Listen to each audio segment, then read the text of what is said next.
I do appreciate you being here on the call today. And what's exciting for me is having somebody that kind of understands the realm of mental health the way that I do now, which is, you know, at its basis, I know would be what is NLP, Neuro Linguistics Programming Processing.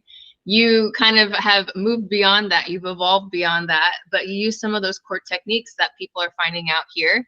And for the audience that's watching, I just want to point out some of the highlights of Charlie's career so far, which would be basically having almost a decade of experience in what you call environmental neuroscience. So taking into account all of the environmental things that could possibly lead to mental health issues, and really becoming aware of what that is.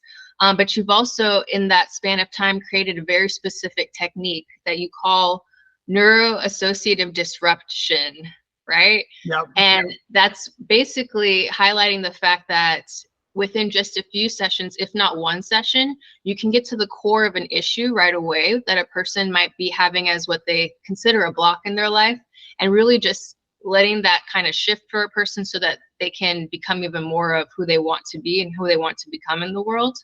And helping over 6,000 of your clients over this time.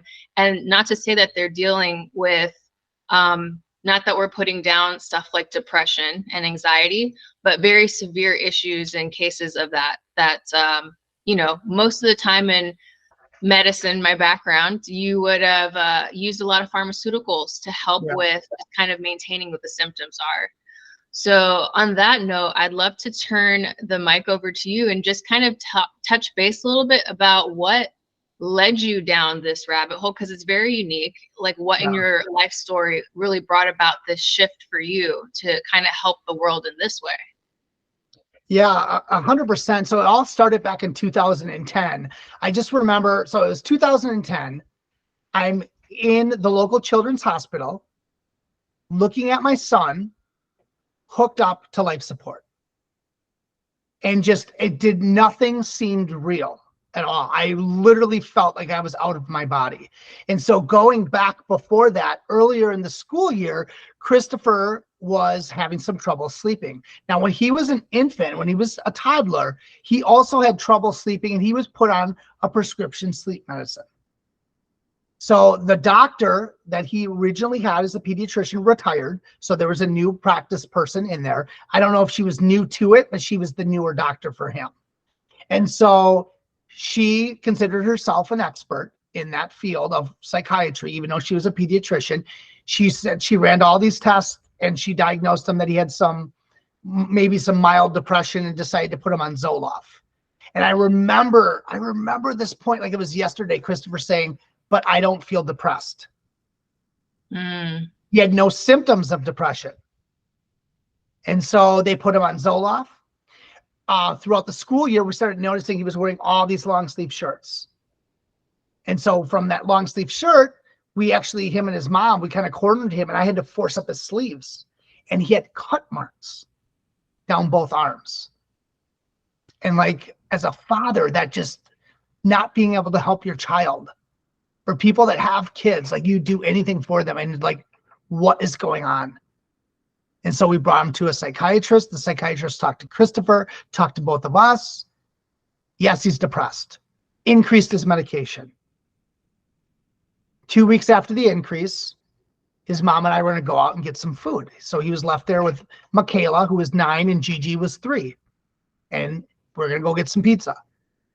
I am sitting in the store waiting to grab the pizza, and I get it, and I see his mom flagging me in like this. "Come on, come on, come on." I jump in the car. She goes, "Michaela's on the phone." Christopher's not moving. He's not responding. And she doesn't know. She thinks he's playing a joke. And like that moment, my heart just sunk. Like I truly felt like something happened. I had her call 911. I remember racing home through every stoplight, every stop sign, did not stop for anything, just went through it.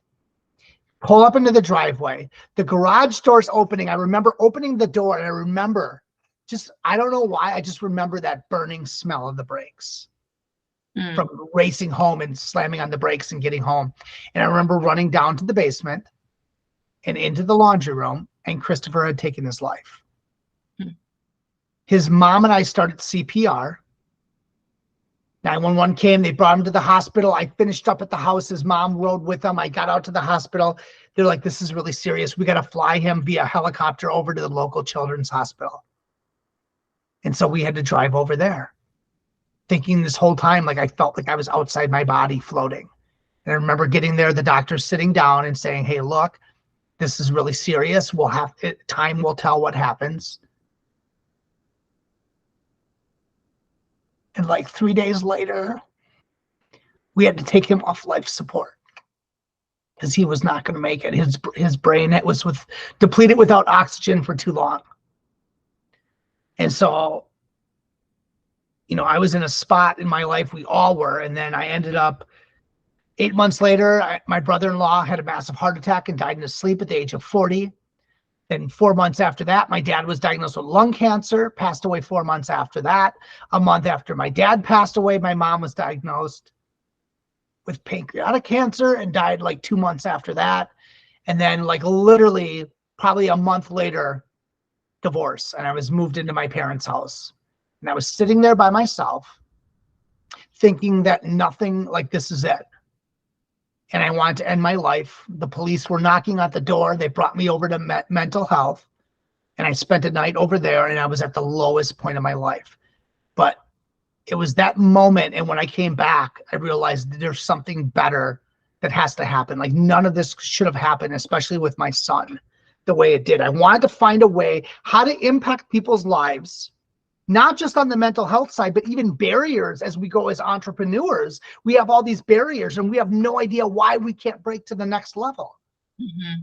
And so I just studied and consumed and played around with. So over the course of the last 10 years, even a shorter time frame, I've been able to work with over 6,000 individuals, create my own technique where I can go in and how the environment is programming us, go into your subconscious mind where everything is stored, completely disrupt the association with the event that's holding you back, either emotionally, depression, anxiety, PTSD, whether it's a barrier for an entrepreneur, completely disrupt it. In as little as 15 minutes, your life changes forever. Because they're all programs and you can rewrite the programs.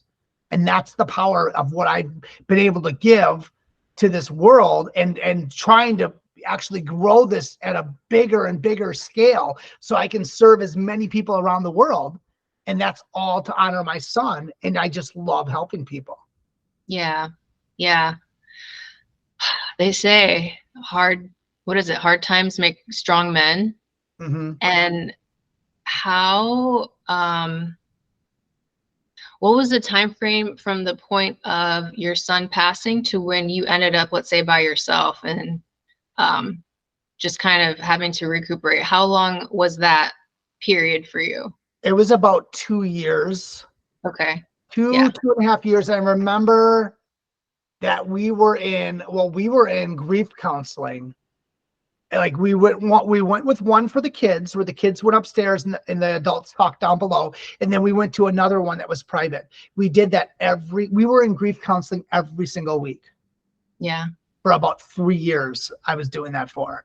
And then after the divorce, I kind of like went off on my own and did my own work. But the key is like, you can sit in this place that you're at and do nothing and blame the environmental factors or blame everyone else for your situation, or you can pull yourself out of it. And we all have the capability of doing that.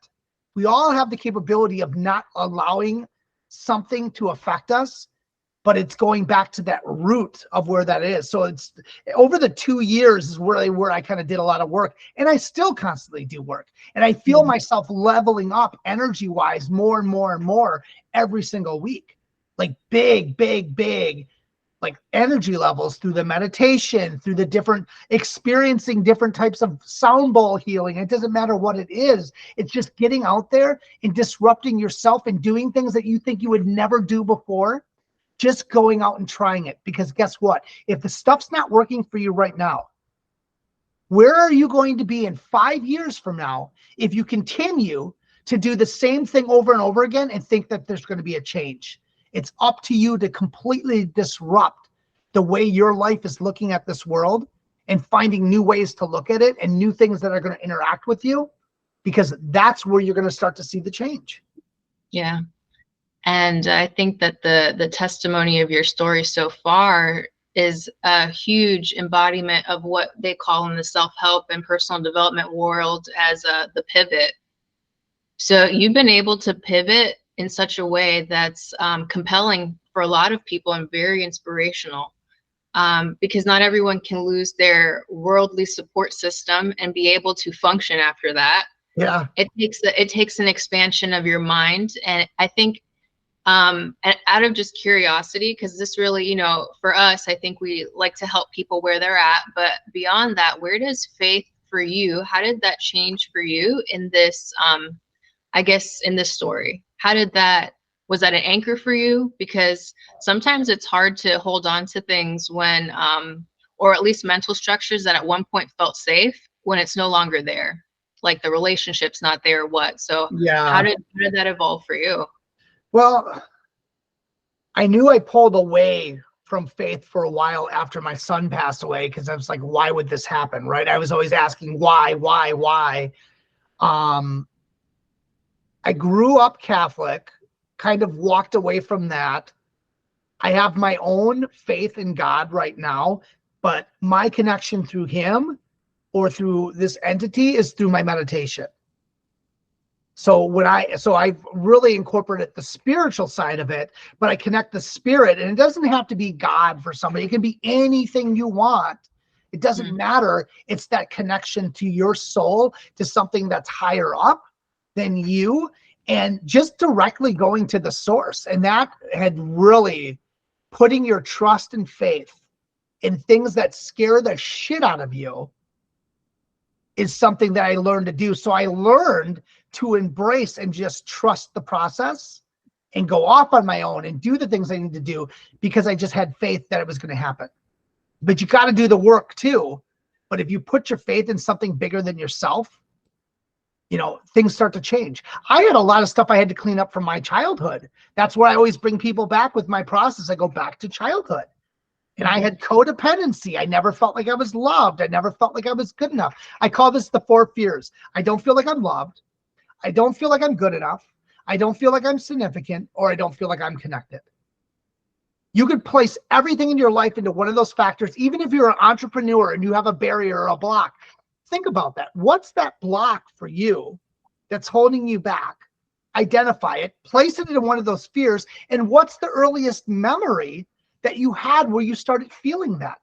And that's where my codependency started. So it's like I always had to be with somebody. And so when I was able to separate from that and just live in my own life and be comfortable for who I am, that was another shift. That's where my life started to change. Yeah. Yeah. That's the authenticity factor, where you start to embody just innately the light of who you are. And that's without having to have any other relationship to define what that is. And it is hard, you know, for a lot of people. That's not something that we've spent a lot of time, especially here in the West, where you sit and cultivate what that is.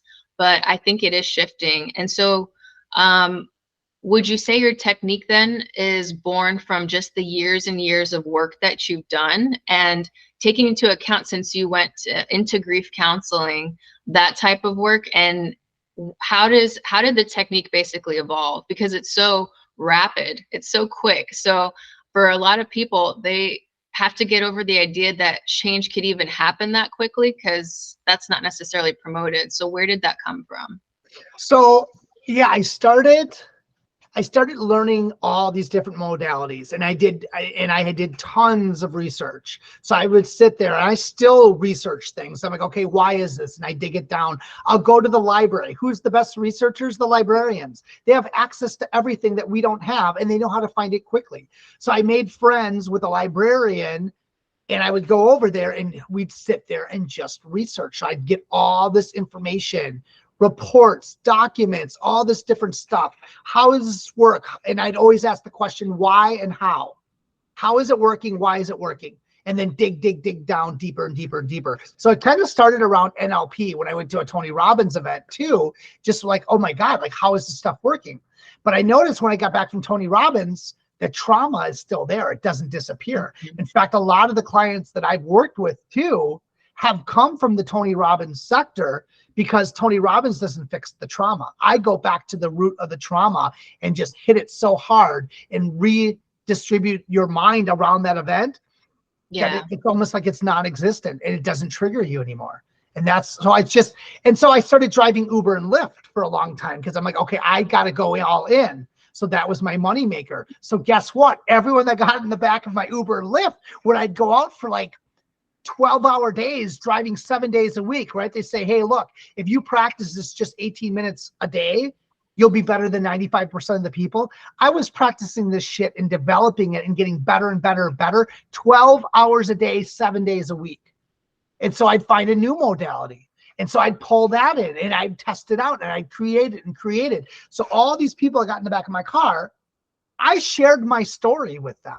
So the thing is that when you have a story that's so powerful and you were able to share that with a complete stranger and the authenticity and the pain, guess what it does? It lets down the guard because they feel you're being authentic with them. So then they're vulnerable with you and they're able to share. And I've had people in the back of my Uber and Lyft that would tell me, they were telling me things they've never told anyone in the world. I'm talking about sexual assaults, suicide thoughts. I sat with a girl that was suicidal one day just because of the fact that she never felt like her mom loved her. She was an actress at a local theater and never felt her mom appreciated and loved her. Just that one shift that I did for her, as well as some advice on how to deal with her mom. Guess what? I happened to get her 2 weeks later. She was on top of the world. Her relationship with her mom changed. Everything changed because it's the way we view these things. So I got really, really good at it. So then I melted to the level where I just kept working and working and working. And now I mastered it to the point where I can put it into an online course. I can do it in a group of 10,000 people if I wanted to. So everyone can experience this life-changing gift that can change their life. And don't get me wrong, you got to continue to work on yourself, but you have this new ability to have this lessened and be less impacting your life. And it gives you the ability to actually start doing the work. Yeah. Yeah. Because there's levels to this. I don't think we ever get to the bottom level. That's self-actualization, and that's probably Buddha status. And only so many people in life have ever achieved that. But the journey of becoming, it becomes more empowering to you and yourself. So would it be safe to say that who you were at the time that your son was alive to now, has that become better? Has that become more expanded for you? Have you feel like you tapped in more to essentially, who you are and what your purpose is here? 110%, absolutely, 1,000,000%. Like, so where I was 355 pounds, overweight, depressed, dealing with that death. I'm like, okay, I got to fix myself because I got to be here for my other kids. So I got a gastric bypass. I lost like 167 pounds. I lost a ton of weight. I started eating better. Eventually, right? Because this doesn't all happen instantly, but then I started, okay, what was my connection? Like, where was I supposed to be? So I moved to the meditation. I moved to going to different types of things and meeting different types of people, expanding my knowledge. And then I started, implementing all these things. And now, like when I meditate, in the morning, every morning when I meditate, like I feel this surge of energy just coming right through me, which is just so powerful to get to a level where you can actually feel it and then push that energy out into other people to help them. And so what does it do? It raises your vibration. So my vibration has risen. I'm still the same person as far as like joking around and funny, and like those characteristics never change. And it's really interesting because when I posted one of my things on my channel, Coach Charlie Ray, a buddy of mine from grade school commented on it. And he goes, And I totally forgot the story. I remember one day his dad had passed away. And I brought him out to our parents' lake house for the day. We went boating and we're at the island. He goes, this is no surprise to me because he was doing this back when he was in middle school. So it's so powerful to hear the person that you were always is the person that you are now. You discover that talent. So it was really cool to see. I've had multiple people say, oh yeah, you were already doing that. You were already coaching when you were that way. And I had no clue until you expand that energy field that you have and expand that knowledge where it's like, wow, like I was doing this all along. So the person that you were and the person that you are when you're born and those entities, when you can see it, that's truly the gift that you were given to become as an adult and really expand upon that. Yeah, 100%. The guy's mind slipping my brain here, but basically there's certain values. I think it's the values factor. Dr. DeMartini is his name. And it's interesting with conditioning how we kind of put on all these layers of what we think society expects from us, and then we take that in as our own. Part of getting back in touch is finding out what your true values are.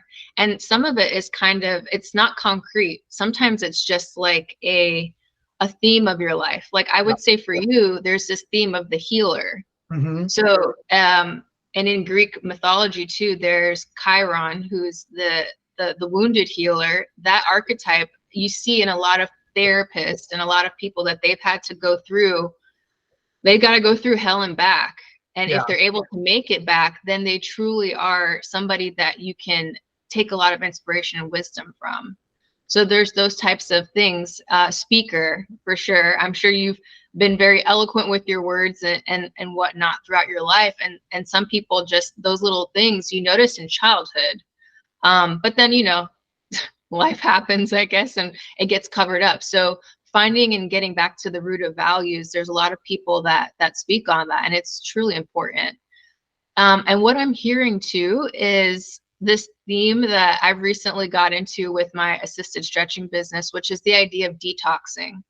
So I'd like to hear too, there's physical detox, which is extremely important. I could sit on the soapbox and talk for hours on some of the atrocities and some of the things that we do to our bodies, and it's not even by our consent. Sometimes, you just think I'm going to eat healthy, but we've allowed certain laws and certain things to pass where we literally are putting toxins in our food. And it's okay, right? But at a certain point when your body starts to fall apart, one of the best things you can do is start to detox, whether it's from sugar. Sometimes you have to start very basic. I see a correlation with detoxing spiritually and mentally too. Yeah. So that's the other part of the work. And where does detox, would you say, play a part when it comes to being mentally healthy? Yeah, so it's really interesting to say that, because when I talk with people and when I coach them, you're throwing all this stuff at them. It's like, oh my God, I got to do all. Yeah, well, you do have to get physically healthy. That's the thing. But guess what? It's not like you've done this overnight. Like you've done this with your body, or you've eaten this way for a long time. And I think, what did they say? Like sugar is the hardest thing to get off of. Like it's it's the worst drug that you could ever have. Yeah. And so it's interesting because you only have to take baby steps, right? Start with figuring out, do some research, figure out what does a healthy breakfast look like for you? What are some healthy options? Just start with breakfast, or start with dinner, or whatever is the easiest for you to figure out. And you'll figure out your system. It's going to be time consuming at first, but you'll figure it out. But as far as the spiritual detox and allowing yourself with those words, I am fat, I am ugly, I'm not worthy, I am not loved. We say those I am words all the time, and we give them so much power. Why? Because they were programmed into us. I remember when I was overweight, my mom was always saying, and I've heard so many other clients and just people I've met, yeah, my mom used to say that I was fat all the time. I could be the skinniest person in the world. So what are you thinking? It's like, that's a trauma to you. That's an emotional trauma that impacted you. And so now your relationship with food changes. So it's like finding out these little things where you don't allow them in there. And so one of the things that I do is when it gets to that point, I go to a place where I can disrupt it, right? So if it's you talk about energy detox, right? Well, you can use meditation, sound bowl healing. There's so many different things that you can use on that mental side. But the biggest thing you could do is just completely disrupt the negative statements that you're telling yourself. And so by doing like what's called a pattern interrupt, right? I'm sure a lot of us have heard of that, interrupting the pattern. What can you do immediately when you have a thought that you start to program that thought into something differently? So get up from where you are, put on your music, go for a walk, jump around, spin around 3 times, completely disrupt that I am, and then immediately follow it up with a positive I am statement. I am powerful, I am good, I am loved, whatever it's going to be. And I tell a lot of my clients, I want you to write out a power statement that you're going to start, that when you hear those words and you see them written down on your computer, wherever you are, frame it. That power statement should be everywhere, and know that that embodies who you are. So when you say your power statement, nothing stops you. These negative statements are not going to pull you down, because you've associated that power statement to something that's so massively life-changing for you and where you want to be and where you want to feel. Feel the energy with that power statement. Feel what you want to feel. Be in that moment. Visualize it. So every time you see it, it takes your mind completely from that negative to that positive. And eventually you're going to reprogram your subconscious that anytime it goes negative, without even seeing the power statement will pop in. The emotion, the feeling that you want to have will pop in immediately. And you did that you didn't do that with medication. You didn't do that with years of therapy. You did it all yourself, because every tool you have is inside yourself already. It's just finding the right people that can guide that out of you to empower you to a new level. Yeah. Yeah. Yeah, now we're getting into Neville Goddard territory and the affirmations. And it's not just what some people think is writing it 100 times on a notebook and not having any feeling or expression associated with it, because it's not doing you any good. Yeah. But really getting into shifting your state of energy, which if you study quantum physics, which not many people do, it's every existing reality you can even imagine is in some shape or form actually solid somewhere in 3D, as they say. So you're shifting your state of being by literally feeling the emotion. And then you're able to get to that point where in your 3D world, things start to shift, things start to change. I'd love to hear, I'm thinking of some of my clients right now that as they go through, say, this mental detox, one of the hardest things when it comes to relationships, unfortunately, is that you have to be okay with detoxing the friendships around you, detoxing from some even family around you.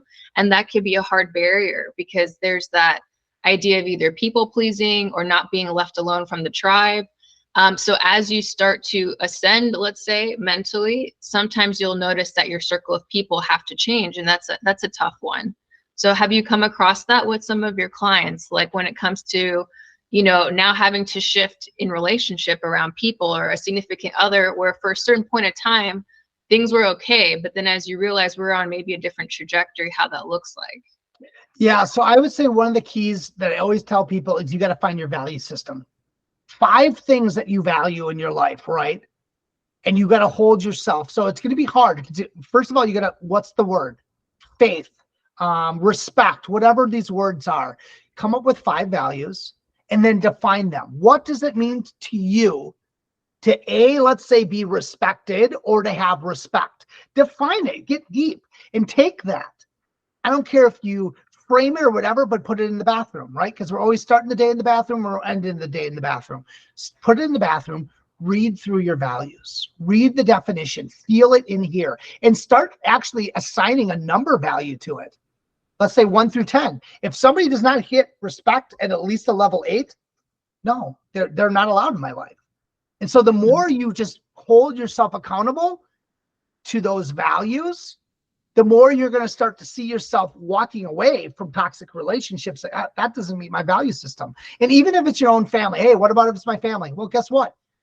Yeah, maybe if you're younger, maybe if you're in high school, maybe if you're in middle school or whatever it is, you're having a rough time and your family is your family. But guess what? There's so many tools on this phone right here that you can just go in there and just put in like motivational videos, different things that you can find that you can listen to keep you out of that space, to make sure your head is moving in the right direction.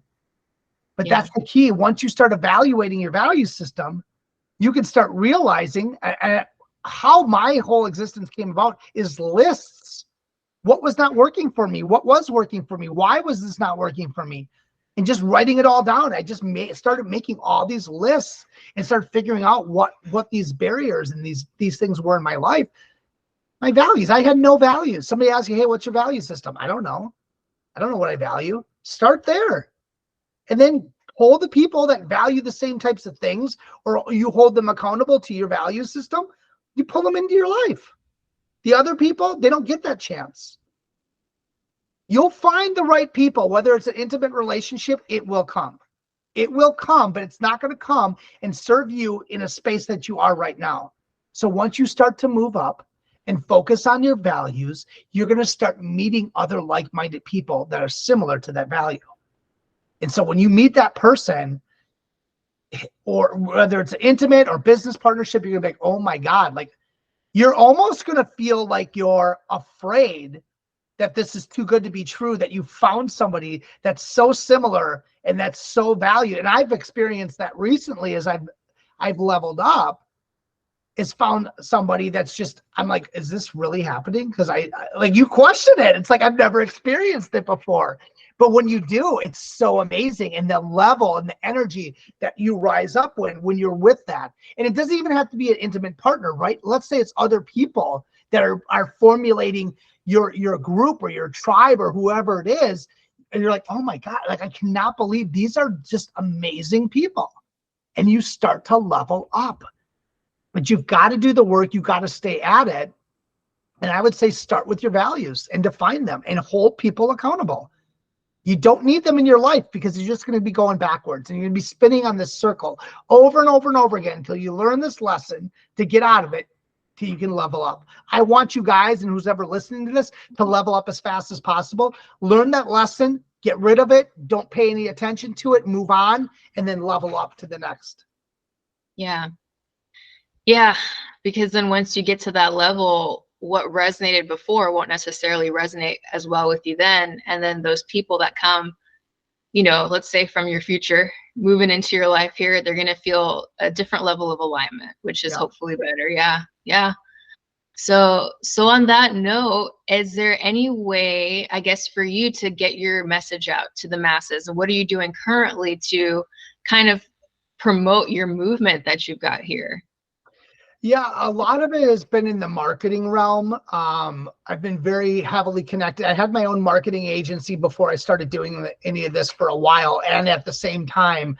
And then I've connected with a ton of people, just marketing and how to do it, the strategies behind it. So paid ads, just getting out there, meeting a lot of other people. So it's almost like affiliate marketing, right? Like I'm talking to you. And so now the next time you find somebody, oh my God, you got to talk to Charlie. Yeah. You know, so when you serve that person, and I spent a lot of time serving and helping people, guess what? It comes back to you. And now these people want to tell that, because you helped them, you've impacted their life so much just by doing it. They want to share that message with you. So when you're able to impact somebody's life, guess what? They're able to help you back and say, oh my God, you got to talk to Charlie. This is the perfect guy you got to talk to. And they start introducing people to you. So all these people you worked with, all these people that you've served, are starting to give you people to serve you back. Yep. And it's taking you now kind of internationally. You're doing talks, you're getting involved with media. So that's developing, which is awesome. Yeah. So all that to say basically is you're on your mission, on your path to change lives. And even though your testimony was a hard one, it was very purposeful from what I can see. Yeah. Just like myself and other people that are in this type of industry, it comes from a depth within us that it's almost like you can't see yourself doing anything else but this, really. So yeah, so I appreciate your time on this call, and yeah, looking forward to being your fan and cheering you on as you do your stuff in the future. I appreciate that. Yeah.